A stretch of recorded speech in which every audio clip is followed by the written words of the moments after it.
Alors Maxime, on a bien compris qu'on était dans une France vieillissante, avec moins de natalité, mais maintenant si on se projette sur les prochaines années, les prochaines décennies, c'est quoi les grands bouleversements que ça va générer? C'est déjà un phénomène de vieillissement accéléré de la population, avec de plus en plus de personnes âgées qui vivent de plus en plus longtemps, et un phénomène aussi de raréfaction de la jeunesse, qui fait qu'on va avoir de moins en moins d'enfants, de moins en moins de jeunes dans la population. Si on regarde d'ailleurs la France des années 60 et qu'on regarde les projections à 2070, en gros, on aura divisé par 2 la proportion d'enfants dans la population française et multiplié par 3 celle des plus de 65 ans.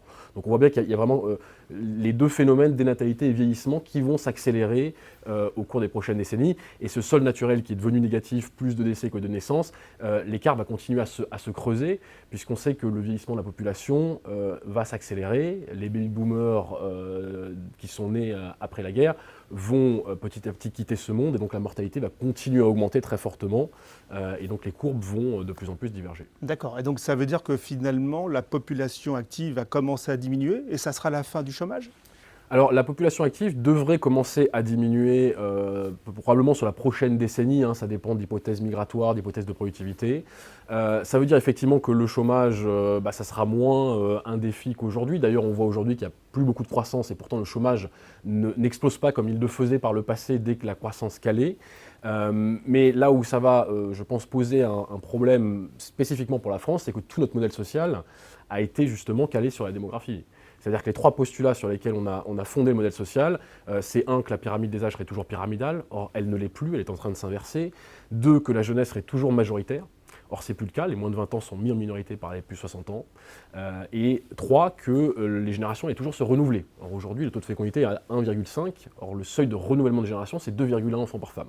Donc tous ces postulats démographiques à la libération ne se vérifient plus aujourd'hui. Et c'est là où ça explique certaines tensions, notamment sur la sécurité sociale, sur le financement et les nouveaux défis auxquels on va devoir faire face en tant que société. Et donc ça veut dire que c'est la fin de la répartition dans un moment où déjà on dit qu'en France, hein, le pourcentage du financement de la protection sociale par rapport au PIB, hein, supérieur à 32%, est déjà très élevé. Donc comment on peut se projeter?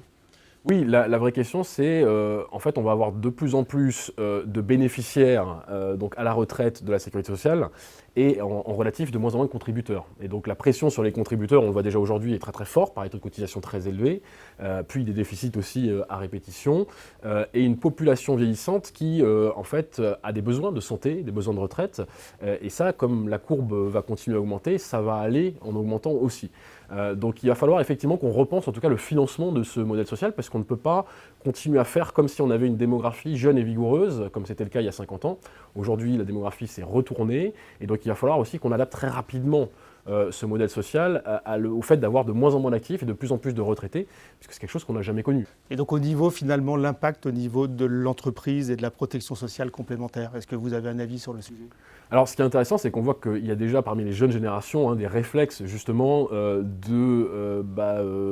cotiser par soi-même, de faire de la capitalisation par soi-même, parce que ce qu'il faut dire aussi, c'est que cette démographie, elle change complètement le retour qu'auront les différents âges et différentes générations sur ce modèle social. Aujourd'hui, un jeune actif, il cotise plus que ses parents, il va devoir travailler plus longtemps que ses parents et il touchera une retraite relativement moindre que ses parents. Et donc en fait, la préparation à la retraite, elle doit se faire très très jeune, elle doit se faire très tôt, puisque ces mécanismes de solidarité collective, ils vont être beaucoup moins puissants à l'avenir du fait de la démographie, et donc il faut être plus prévoyant, il faut mieux préparer, et il ne faut pas, je pense, faire aveuglement confiance, vous voyez, à ces mécanismes-là qui marchaient très bien avant, qui vont marcher probablement moins bien à l'avenir du fait de ce retournement démographique. Merci beaucoup Maxime. Merci à vous.